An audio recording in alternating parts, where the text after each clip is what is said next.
Orang Singapura nih tak mau ambil orang-orang Indonesia yang bermasalah. Itulah beda. Susah-susah kan cari pekerjaan, dia malah buat masalah pula, berkelahi pula dekat negara orang. Kita yang di Indonesia nih tak ada pekerjaan, nengok macam tuh, dia bergaduh kat negara orang. Hai, kita aja yang tak buat masalah, susah nak cari pekerjaan, dia pula bergaduh. Welcome to salurane Mbak Yuseng asli. Monggo rek.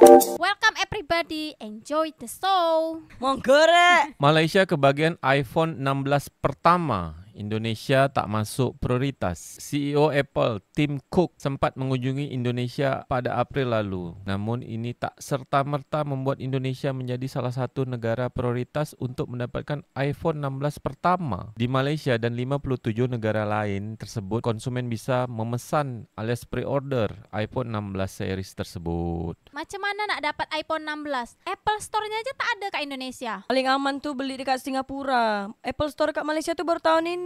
Singapura udah zaman dulu. Negara Singapura ini walaupun kecil, tapi semuanya ada ya beda. Iya, barang-barang branded tuh semua orang beli dekat Singapura. Dua kelompok pekerja migran Indonesia yang ada di Singapura bertengkar dan membuat keributan hingga dikenakan denda sebesar 11.000 dolar Singapura atau 11 juta. Kalau udah bahas-bahas TKI Singapura nih, pasti taunya dekat Paya Lebar Singapura. Paya Lebar Singapura tuh kat mana, Mbak Yu? Gelang Serai dekat tempat kau jual pucuk ubi itulah beda. Oh iya, dekat padang-padang rumput dekat daerah Gelang Serai tuh memang banyak orang-orang Indonesia duduk-duduk kat situ, berlepak-lepak, piknik segala macam. Jadi yang bertengkar nih menurut dari berita CNN Indonesia, nama dia nih Maisaroh, asisten rumah tangga berusia 35 tahun yang menjadi teman Surtini, pembantu asisten rumah tangga juga. Jadi diorang berdua nih bergaduh, bertengkar, ada geng-gengan di dekat stasiun MRT Paya Lebar pada 19 Mei lalu. Video pertengkaran mereka viral di media sosial. Maisaroh Sriani Sulastri 44 tahun, Siti Rukayah 47 tahun, dan Nita Widya Rahayu. Dua geng ini ribut setelah Sriani mengunggah sejumlah video yang menghina Sulastri. Sulastri tersinggung pun bercerita kepada teman-temannya. Pada hari pertengkaran, Sriani sedang tertidur di pojok dekat Bucket Value Shop di Paya Lebar Square usai menenggak alkohol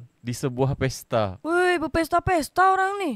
TKI dekat Singapura tuh duitnya banyak beda. Kau tengok tuh Sulastri, umur dia 44 tahun, duit dia banyak kan, tapi dia mabuk-mabukan beda. Tapi kan dia kirim juga kat sanak saudara dia dekat Indonesia nih, Mbak Yu, macam orang tua dia, anak dia ke. Kau tengok dekat Singapura tuh beda. Umur 44 tahun, kayak Sulastri tuh, kerja kan dekat Singapura, masih boleh kerja beda. Kalau kat Indonesia 44 tahun, mana boleh lagi kerja? Bukan tak boleh kerja, Mbak Yu, tak ada lapangan kerja dia. Kalau untuk yang di atas 35 tahun atau 25 tahun. Indonesia nih masalahnya satu aja. Memang sulit betul nak cari kerja kan, peluang pekerjaan tak ada. Betul tuh, Mbak Yu. Macam syarat-syarat pekerjaan yang aku ada buat videonya tuh dekat podcast aku. Syarat pekerjaan di Indonesia kan minimal 3 tahun pengalaman pekerjaan kan. Sementara kalau anak yang baru tamat sekolah kan belum punya pengalaman, macam mana dia nak bekerja? Nah itulah, Mbak Yu. Ada juga yang harus menguasai 4 elemen. Air, tanah, bumi, api. Baru dapat kerja? Tak, jadi avatar.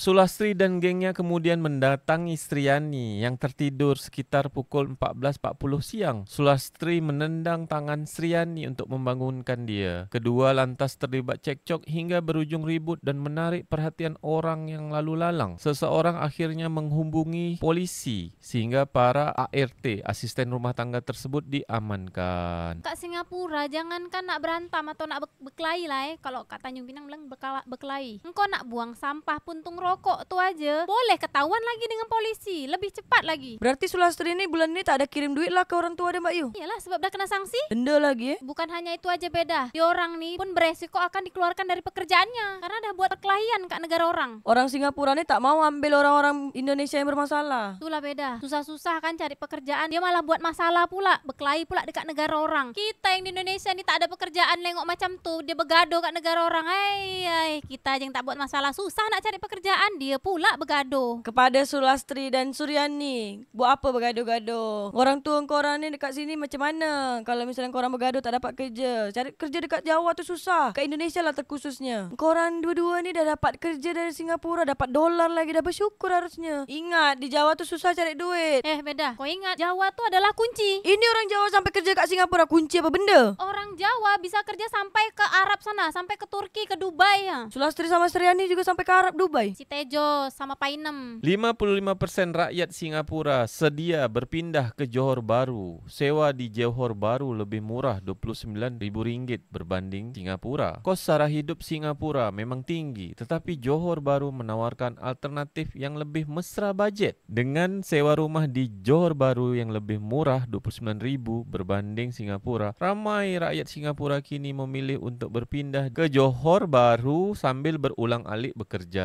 Selain itu, kos sara hidup di Johor Bahru tanpa sewa adalah 66,1% lebih rendah. Dengan harga makanan dan barangan runcit juga lebih murah. Penjibatan ini pastinya menarik bagi mereka yang mau menikmati gaya hidup yang lebih selesa dan berpatutan. Sumber Independen SG.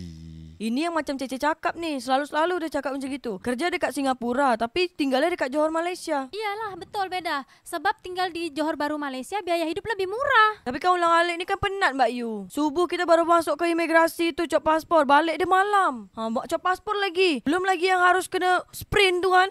Langsung jadi atlet lari. Tapi kan gajinya besar beda. Tapi kan dia orang ni harus bayar juga Mbak Yu. Kalau misalnya dari Malaysia dicas RM3. Kalau dari Singapura $3.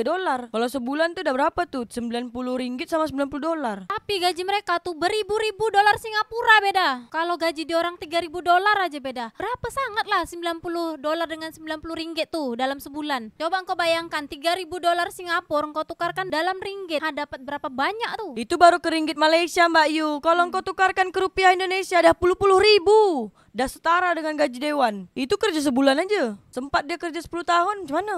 Habis itu langsung beli saham Sido muncul kan? Taklah, aku nak beli saham Apple aja. Sebab orang ni konsumen Apple banyak. Sido muncul pun dah sampai keluar negeri beda. Aku nak saham Apple gigit aja. 55% rakyat Singapura bersedia pindah ke Johor Bahru untuk mengurangkan beban kewangan. 45% rakyat Singapura pilih kekal di Singapura. Kos sewa di Johor Bahru adalah 87% lebih murah daripada Singapura. Harga makanan restoran adalah 59% lebih murah daripada di Singapura. Barangan runcit lebih rendah 52% daripada Singapura.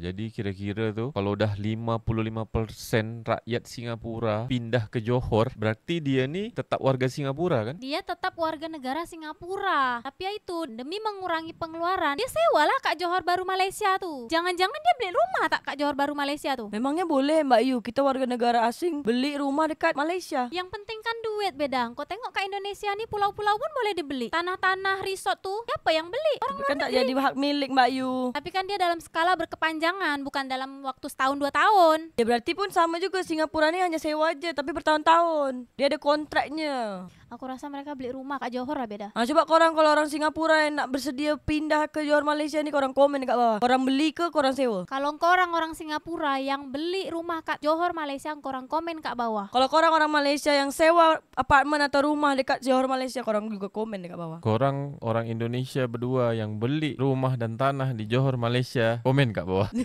Tapi kalau misalnya ada orang Indonesia, dia nikah sama orang Malaysia, mungkin bisa jadi. Besar kemungkinan.